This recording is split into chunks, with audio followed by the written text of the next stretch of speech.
Hello student. तो चलिए start करते हैं अपना चैप्टर नंबर 3 क्लास 10th का pair of linear equation in two variable. सबसे पहले हम एक एक वर्ड को समझ लेते हैं कि हमारे चैप्टर का नाम क्या है। एक एक को आराम से समझेंगे। देखिए, पेयर का मतलब होता है टू। पेयर का मतलब क्या होता है? टू। और लीनियर का मतलब होता है जिसकी हाईएस्ट डिग्री कितनी होनी चाहिए? 1 होनी चाहिए। Highest degree 1। और इक्वेशन तो हमारी इक्वेशन होती है। इक्वेशन क्या होगी यहाँ पर? एक स्ट्रेट लाइन के लिए ax plus b y plus c in two variable. ठीक है ना, दो वेरिएबल दिखने चाहिए। मतलब एक ऐसी इक्वेशन जिसके अंदर दो वेरिएबल हो, जिसकी हाईएस्ट डिग्री 1 हो और वो पेयर में हो। पेयर मतलब यहाँ पर हम दो लाइनों पे काम करने वाले हैं, यहाँ पर एक लाइन पे हमारा काम नहीं होगा। ठीक है, तो यहाँ पर एक एक करके हम समझेंगे कि लाइन होती क्या है। सबसे पहले मैं लाइन के बारे में ही समझा देता हूँ कि लाइन क्या होती है। What is line? तो लाइन क्या होती है? It is a set of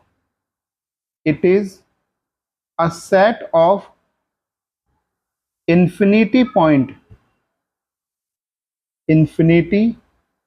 points that has only length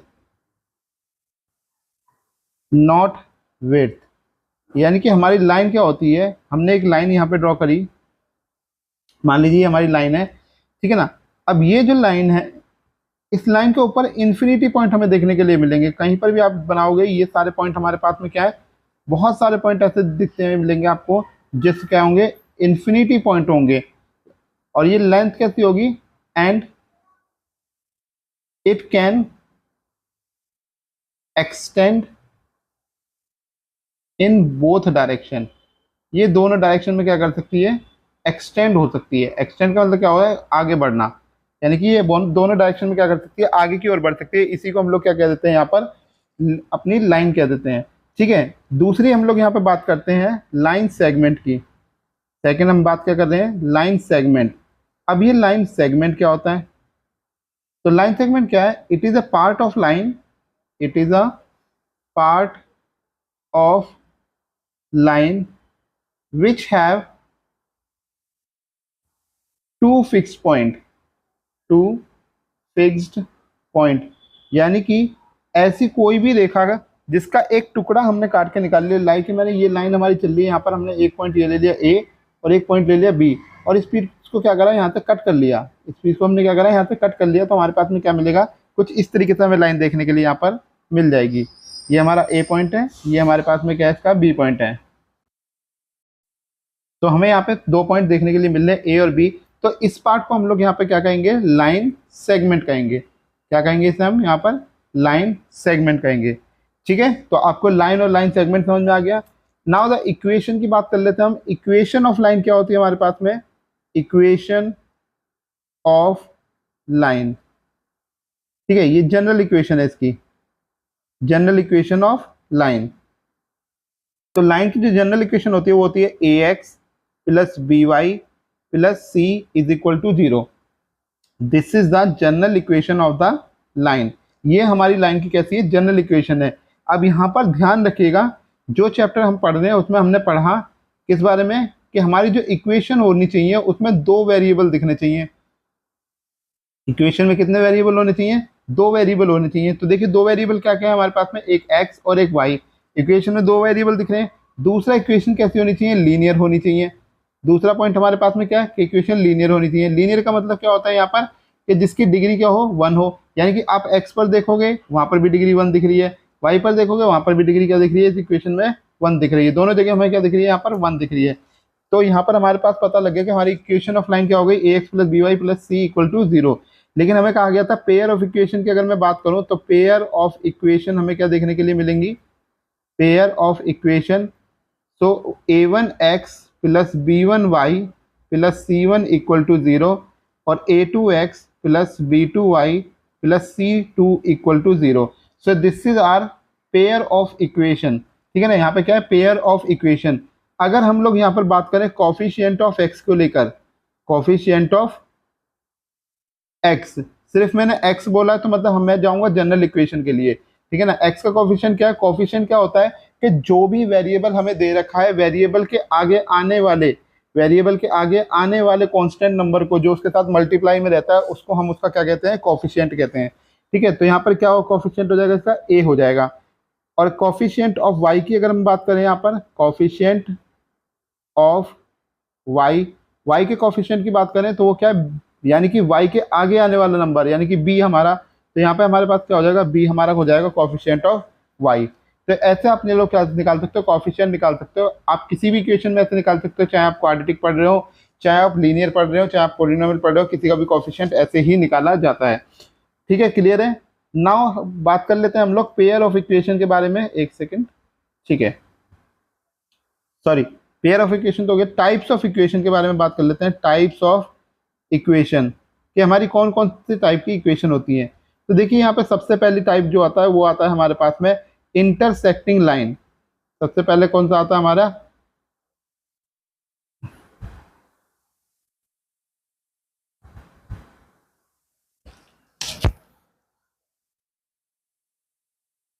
तो चलिए अब हम बात कर लेते हैं यहाँ पर टाइप्स ऑफ लाइन के बारे में।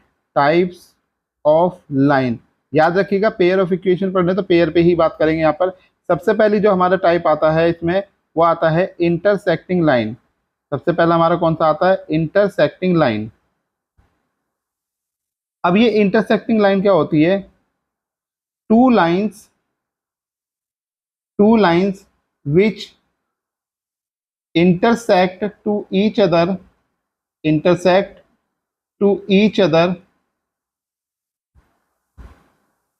at most one point, ऐसी दो लाइन जो एक दूसरे को ज्यादा से ज्यादा एक पॉइंट पर कट करें। जैसे मान लीजिए ये एक हमारे पास लाइन है और एक लाइन मान लीजिए ये आ रही है हमारे पास में। अब ये दो जो लाइन हमें देखने के लिए यहाँ पर मिल रही है अपने पास में, अब ये देखिए ये एक दूसरे को कहाँ पर काट रही है, सिर्फ इस पॉइंट पर, यानी कि ये अकेला लोता पॉइंट हमारा ऐसा है जिस पर हमारी दोनों लाइन एक दूसरे को काट रही है। अब फर्स्ट लाइन की अगर मैं इक्वेशन की बात करूं तो फर्स्ट लाइन की इक्वेशन है मेरी a1x plus b1y plus c1 equal to 0। और अगर मैं बात करूं सेकेंड इक्वेशन की तो वो है a2x plus b2y plus c2 equal to 0। अब अगर हम बात करें यहाँ पे इसके करेक्टरिस्टिक्स की, या हम कह सकते हैं कि इसके नेचर की हम लोग यहाँ पर बात करें तो नेचर कैसा होगा इस लाइन का, नेचर ऑफ लाइन। तो कैसा नेचर हमें देखने के लिए मिलेगा यहाँ पर इसका, फर्स्ट पॉइंट इसके अंदर a1 बाय a2 का जो रेशो होगा वो इक्वल नहीं होगा b1 बाय b2 के रेशो के। ठीक है ना, क्या होगा, a1 बाय a2 का रेशो b1 बाय b2 के रेशो के बराबर नहीं होगा। दूसरा जो पॉइंट है इसके अंदर, ये कैसी होगी, कंसिस्टेंट होगी। कैसी होगी, कंसिस्टेंट होगी। कंसिस्टेंट को हम संगत कहते हैं। अब देखिए ये दोनों लाइन एक पॉइंट पर आकर, यानी कि इस वाले पॉइंट पर आकर क्या कर रही है, एक दूसरे को मीट कर रही है। जिस पॉइंट को मैं ये डार्क कर रहा हूँ, इस पॉइंट पर आकर क्या कर रही है, एक दूसरे को मीट करने लग रही है। अब जब भी कोई लाइन एक दूसरे को मीट करती है, एक पॉइंट पर करे चाहे 1000 पॉइंट पर करे, वो कहलाती है कंसिस्टेंट कहलाती है। ठीक है ना, तो कंसिस्टेंट होगी। तीसरा जो पॉइंट हमारे पास में, इसके हम कितने सॉल्यूशन निकाल सकते हैं, अगर लाइन एक बार काट रही है तो भाई एक सॉल्यूशन निकलेगा, और अगर एक से ज़्यादा बार काटती है तो ज़्यादा सॉल्यूशन निकलेंगे। तो यानी कि अभी के लिए हमारे पास में क्या है, यूनिक सॉल्यूशन इसका देखने के लिए हमें मिलेगा। यूनिक कहते हैं जो एक ही होता है, तो यहाँ पे यूनिक सॉल्यूशन या ओनली वन सॉल्यूशन भी आप इसे कह सकते हैं, ओनली वन सॉल्यूशन। ठीक है, चलिए अब बात कर लेते हैं हम अपनी दूसरी लाइन के ऊपर, सेकंड लाइन, जो कि हमारे पास में पैरेलल लाइन। पैरेलल लाइन, अब ये पैरेलल लाइन क्या होती है, टू लाइंस या आप कह सकते हो pair of lines which never intersect to each other at any point. ऐसी लाइन है जो एक दूसरे को किसी भी पॉइंट पर ना काटे हैं, उन लाइनों को हम लोग क्या कह देते हैं, यहाँ पर पैरेलल लाइन कह देते हैं। जैसे आप लोगों ने रेलवे ट्रैक तो देखा ही होगा, बिल्कुल इस तरीके से ये हमने एक सीधी रेखा ये बना ली अपनी, एक लाइन लाई के हमने ये ले ली। ठीक है, तो ये दो लाइन हमारे पास में हो गई। अब ये लाइनें एक दूसरे को कहीं पर भी नहीं काट रही है, एक दूसरे में हमेशा क्या चल रही है, पैरेलल चल रही है एक दूसरे के। तो इक्वेशन अगर बात करेंगे तो इक्वेशन वही रहेगी, इक्वेशन में कोई चेंज नहीं है इसके। क्या इक्वेशन है, फर्स्ट वाली की है हमारे पास a1x b1y c1 equal to 0, और दूसरे वाले की इक्वेशन हमारे पास में a2x plus b2y plus c2 equal to 0। अगर मैं इसकी भी पॉइंट्स बनाऊंगा तो क्या आएगा, सबसे पहला पॉइंट कि A1/A2 का रेशो इक्वल है B1/B2 के रेशो के, नॉट इक्वल टू C1/C2 का रेशो। ठीक है, दूसरा पॉइंट जो बात करेंगे ये कैसी होगी, अब ये एक दूसरे को किसी पॉइंट पर मीट नहीं कर रही। जब कोई चीज एक दूसरे को किसी पॉइंट पर मीट नहीं करती, किसी भी तरीके से मीट नहीं करती है, तो उसको हम लोग बोल देते हैं इनकंसिस्टेंट। उसको हम लोग क्या बोल देते हैं, इनकंसिस्टेंट, कि ये कंसिस्टेंट कभी हो ही नहीं सकती। तीसरा जो हमारे पास पॉइंट है वो क्या हो जाएगा, अब कोई लाइन एक दूसरे को मीट ही नहीं कर रही तो ऐसा सॉल्यूशन कितने बनाएगा, एक भी सॉल्यूशन नहीं बनाएगा। अगर मीट करती तो एक सॉल्यूशन, या सारों पे पॉइंटों पे मीट कर रही होती तो इसके मैनी सॉल्यूशन हो जाते। तो ये इनकंसिस्टेंट होगा, और साथ में हमारे पास में क्या हो जाएगा, इसका नो सॉल्यूशन हो जाएगा। क्या हो जाएगा इसका, नो सॉल्यूशन, क्योंकि इसने किसी भी पॉइंट पर एक दूसरे को नहीं काटा। इसके बाद तीसरी अपनी जो लाइन है हमारे पास में, जो कि लास्ट है हमारे पास में लाइन, थर्ड लाइन है हमारे पास में को इंसिडेंट लाइन। को इंसिडेंट लाइन, या इसका एक और नाम होता है जिसको बोलते हैं डिपेंडेंट लाइन। एक नाम और इसका क्या है, डिपेंडेंट लाइन। अब ये कोइंसिडेंट क्या होती है और डिपेंडेंट क्या होती है, चलिए इस पर बात कर लेते हैं। टू लाइंस या pair of lines, pair of lines which bisect to each other, bisect to each other at every point। two lines which bisect to each other at every point, यानी कि दो रेखाएं जो एक दूसरे को क्या करें, हर एक पॉइंट पर कट करें। जैसे कि मान लीजिए एक ये लाइन है हमारे पास में, ये हमने एक लाइन ले ली अपनी एंडलेस है, और दूसरी लाइन आप मानिए मैंने इसी के ऊपर ये बना दी।